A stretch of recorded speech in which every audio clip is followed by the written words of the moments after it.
you mentioned that when you were about 11 years old, your mom asked you if you wanted to get a tattoo. And my jaw kind of dropped. I was like, Yeah. what, really? Yeah. Yeah. And so I know that as you were a young kid kind of growing up, you were sort of faced with these kind of awkward and not, 11-year-old decisions in your life. And it sounds like football ultimately became this silver lining for you.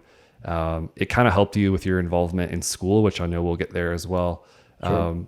But when you got into football, was it any particular aspect of the game that got you feeling like you were on the right track, be it like coaches or fellow teammates or just the organization of it? Good question. I would say at the time, no, right? 8, 9, 10, 11, 12 years old. Didn't really have any insight there. But as I look back, I see the common thread was always coaches. Now, the hard part to really discern or delineate at this time was did they did they did coaches give me more attention because I was a little bit better than some of the other athletes? Did they genuinely care? Was it a combination of the two? Who knows? But what I couldn't tell you is that I can look at different um, markers in my life and see coaches who would sit me aside and say, "Charles, stop being a knucklehead." Who would take me to go grab a bite when there maybe wasn't food in the house?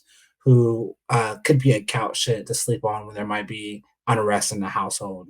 Um, even more specifically, there was a point in time in my life from sophomore year to senior year where I lived with a coach, right? And I for those 2 years I lived with a coach, and I'm from San Diego. And I remember when I went to college all the time, and I might be going a little bit too far here, Chris, but I remember when I went to college on the East Coast, everyone was like, "Hey, yeah, like Charles is from San Diego. He has a butler." And they would always, make fun of me and have a butler because San Diego is known with opulence and, very wealthy people. But little did they know that, my household was such that I lived with a coach because I was sleeping on a couch at my mom's house as a high schooler. Mm, And, there was in a two-bedroom apartment, there's 10 to 12 people there.